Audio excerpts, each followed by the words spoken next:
Episode की शुरुआत नूतन द्वारा झनक को बुखार होते देखने से होती है। वह चिंतित हो जाती है, लेकिन झनक जोर देकर कहती है कि वह ठीक है। पाराशर उसे अपना ध्यान न रखने के लिए डांटता है। हालांकि झनक अपने विचारों में खोई हुई लगती है और कहती है कि उसे पता ही नहीं कि वह कैसे बीमार पड़ गई।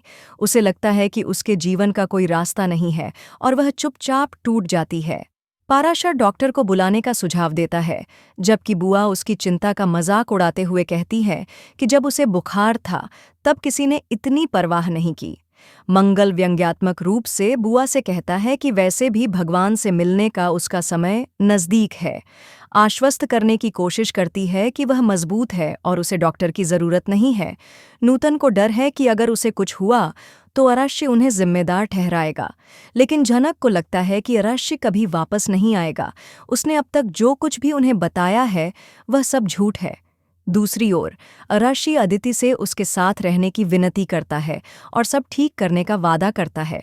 वह रिद्ध से अदिति का साथ देने के लिए कहता है और अदिति उसे अपनी बिगड़ती हालत पर ध्यान देने के लिए कहती है। रिद्धि उन्हें याद दिलाती है कि वे एक दूसरे से बेहद प्यार करते हैं और पूछती हैं कि क्या अदिति आर्शी के बिना रह सकती है। अदिति कबूल करती है कि वह हमेशा दुखी रहती है और कई बार अपनी जान लेने के बारे में भी सोचती है। आर्शी चौंक जाता है और उससे वादा करता है कि वह जल्द ही ठीक हो जाएगी। अदिति जवाब में कहती है कि वह खुद टूट चुका है। वह मानता है कि जब वह दर्द में होती है तो वह उसके इलाज पर ध्यान नहीं दे पाता। अदिति टूट जाती है और उसे गले लगा लेती है और उसे फिर से पहले जैसा महसूस कराने के लिए कहती है। आर्शी उसकी खुशी वापस लाने और उसे फिर कभी आंसू नहीं बहाने देने का वादा करता है। घर वापस आकर नूतन चिंता में झनक की देखभाल करती है। पाराशर जोर देकर कहता है कि उन्हें आर्शी को उसकी हालत के बारे में बताना चाहिए, लेकिन नूतन को डर है कि आर्शी उन पर झनक की उपेक्षा करने का आरोप लगाएगा। बुआ फिर से ताना मारती है, कहती है कि डॉक्टर को बुलाना और पैसे बर्बाद करना बेकार है। पाराशर गुस्से से भर जाता है और तर्क देता है कि झनक बोल भी नहीं पा रही है और फिर भी बुआ को बस पैसों की परवाह है।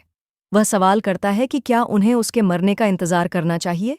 नूतन और भी चिंतित हो जाती है, जबकि सखी उसे दिलासा देती है। नूतन बताती है कि बुखार बहुत तेज है और दवाइयां असर नहीं कर रही हैं।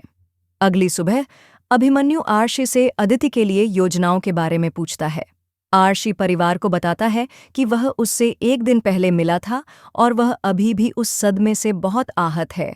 हालांकि दादा भाई चिढ़ जाते हैं और कहते हैं कि सबको सिर्फ अदिति की चिंता है, फूल की नहीं, जिसने भी तकलीफ सही है।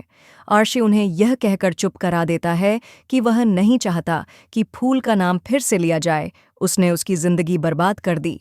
पुतुल समझाने की कोशिश करती है कि फूल ने उसके फ़ोन का जवाब तक नहीं दिया और अनिरुद्ध ने दावा किया कि उसने उसे बस स्टॉप पर छोड़ दिया था।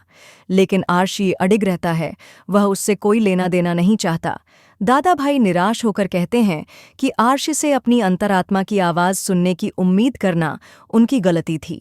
झनक नींद में बुदबुदाती है और आदित्य से माफ़ी मांगती है। अगले एपिसोड में पाराशर नूतन को बताता है कि आर्शी ने उसका फ़ोन काट दिया। झनक फिर से नींद में आर्शी का नाम बुदबुदाती है।